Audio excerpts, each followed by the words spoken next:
Can I persuade you to take a sandwich with you, sir? I'll get drive-through. Batman Forever is a movie that is constantly swept under the rug. Probably because people would much rather talk about the influence of Tim Burton's Batman Returns or the comical failure of Batman and Robin that this movie is sandwiched between. As an avid Batman fan, I want to talk about it.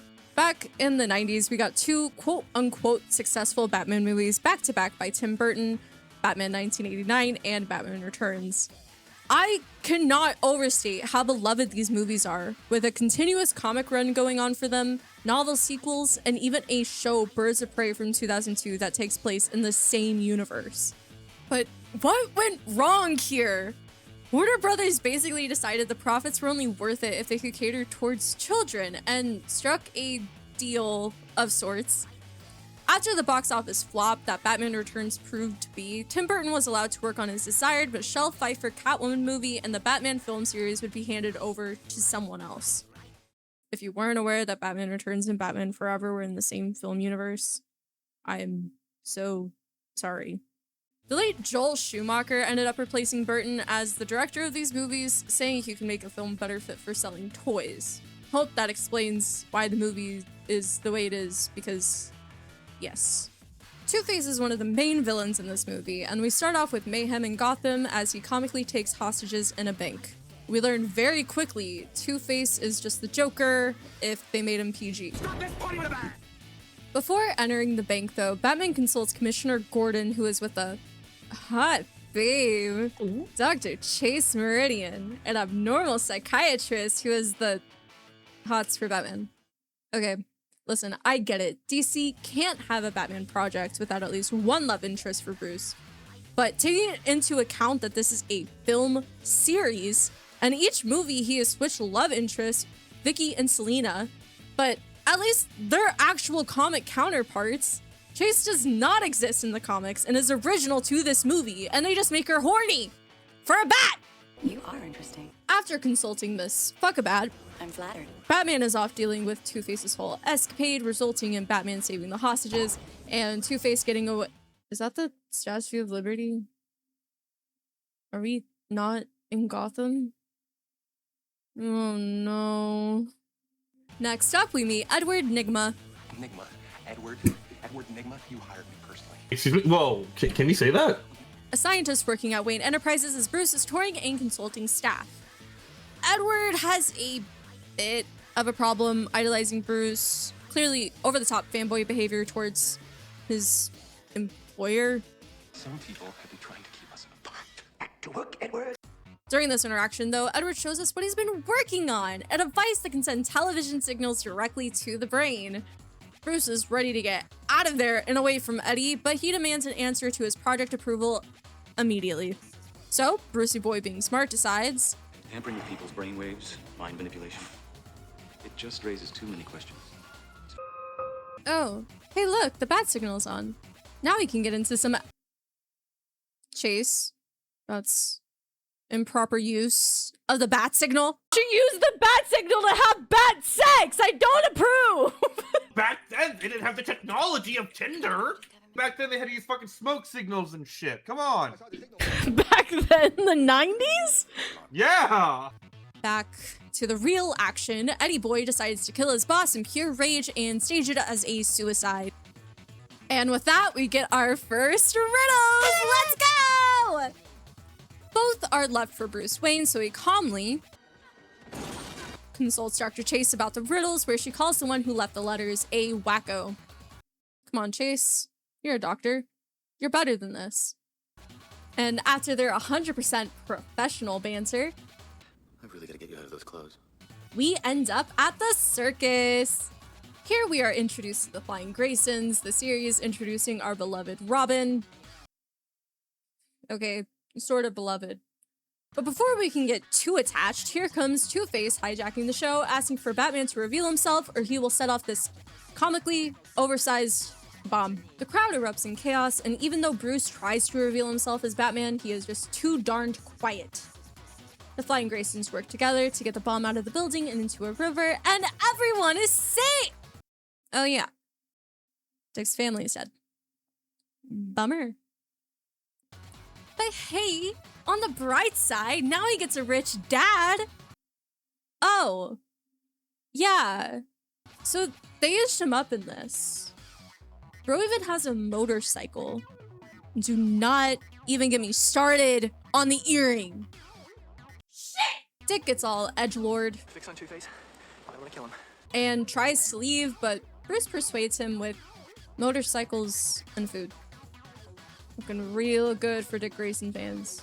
While Dick is settling in, Bruce gets weird flashback, clearly trying to make the viewers see the correlation between Dick and Bruce losing their parents, but I'll be so real, these flashbacks piss me off.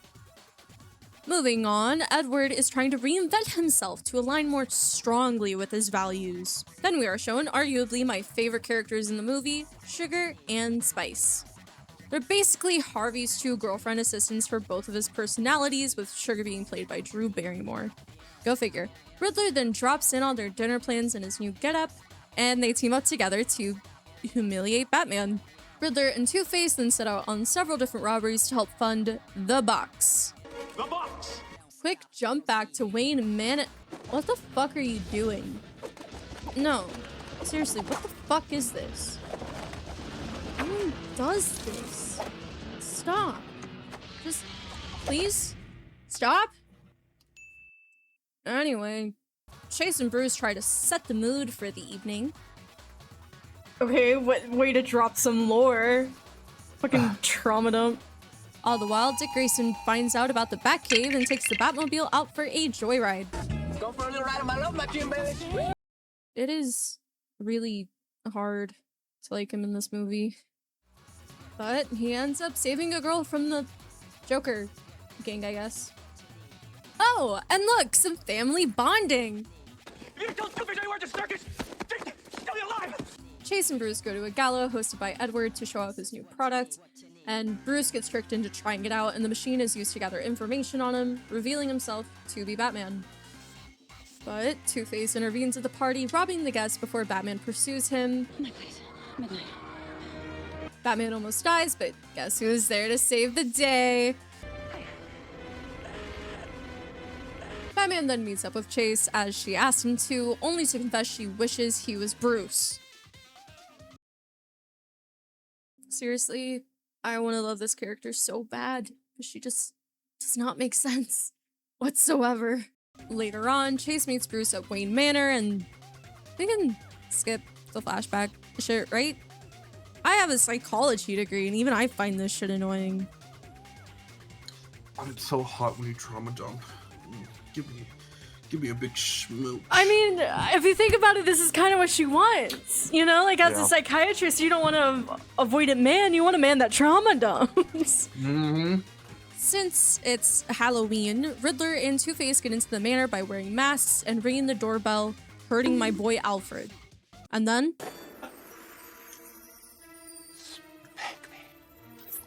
What? while trying to keep Chase safe, Two-Face and the Riddler effectively destroy both the manor and the Batcave respectively. Of course, Bruce fucks this up and Chase is taken hostage. However, some silver lining is through the riddles. Bruce manages to figure out that Enigma is the Riddler. Mr. Enigma. Edward Nigma. Some real hard work you're doing, Bruce. That was a tough one.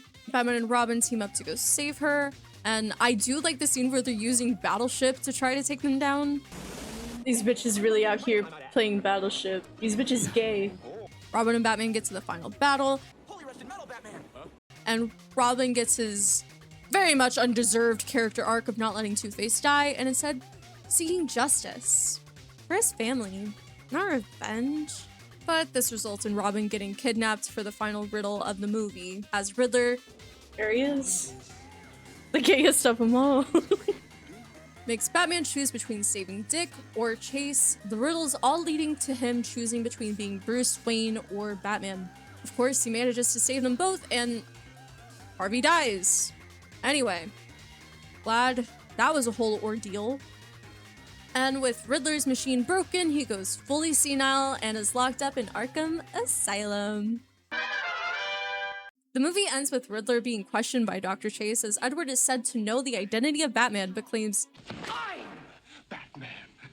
Chase and Bruce kiss before Batman and Robin go to work, setting up for the next movie.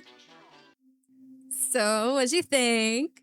That was Batman Forever, the forgotten child of the Batman film series. I won't lie to you, I have rewatched this movie a countless amount of times because I love it, but I also understand some of the gripes people have with it. Maybe I just have a soft spot for forgotten children, but at the time it was the highest grossing movie Warner Brothers produced until 6 years later when the first Harry Potter movie came out. To me, it's just so interesting to see the tonal differences Batman has gone through. While this one's very campy, I do feel like it holds true for the Batman comics of the 80s, before they were forever transformed into the gothic tales inspired by Tim Burton, who, let's face it, was the clear favorite. I think one of my biggest gripes about the movie was everything about Chase's character. It's weird to say because I can't seem to hate her, but most of the time she was on screen, it felt like pulling teeth. She's so over-the-top sexual towards Bruce or Batman, but then you get these flashback sequences that also give no merit to the whole story. I've seen people on Twitter and Reddit recently say that this movie gives some psychological insight to Batman, and I just can't seem to find any value in the information they give us. Maybe I'm the clueless one, but compared to most of the people in the Batman universe, Bruce is very surface level. You can easily look at someone like Zaz and see he has an obsessively compulsive desire to kill people and mark his own body, but Bruce's whole fallacy is his grief, which is a universal experience. These flashbacks just show his own introspection on how he sees Dick's trauma and compares it to his own. It's just not groundbreaking enough for me when this has already been very clear from the start if you're at all familiar with Batman. Of course, I will take note that I might have joked around about some of the movie scenes being gay. The gayest of them all. But as a gay woman, I was just poking fun at it. You might be asking why I even have this disclaimer. Back when the movie was released, Joel Schumacher came under fire for the design choices of the Batman and Robin suits. Yeah, we're gonna talk about it. The elephant in the room. These suits obviously include nipples, but people took more offense to the codpieces. Schumacher claims that the suits were inspired by Greek gods, and furthermore, from statues based on Greek gods. The final product of the costumes being made was from molding the actors' bodies. Schumacher came under fire for intentionally playing these up since he was a gay man. As an adult, I don't think these design choices even affected my movie experience or even really crossed my mind other than on the close-up shots. I kind of enjoyed that it was a little over the top, especially Riddler's last outfit, because it just felt so in character for him to wear something so absurd. But I guess leave it to society to think that Dr. Meridian wanting to fuck a bat was fine, but then take full offense to the size of Robin's codpiece being bigger than Batman's. Like, you're staring at their crotches but are pointing fingers to Joel Schumacher being a gay man? Alright. Overall, I do seriously love this movie. In my very subjective and opinion-based, solely based on my own preferences list, I would put this movie pretty high up there. Of course, nothing can beat the Batman 2022, but there's so much charm to Batman Forever. Thank you guys for bearing with me. If you made it this far, it's my first time making this type of video, so I was unsure how to properly get my points across. I do wonder if you'd be interested in a video where I talk about the Birds of Prey TV show that's based on the Burton films. Either way, let me know what you think of Batman Forever. That's all. Cause it feels so mystical, magical. Oh, baby, cause what you know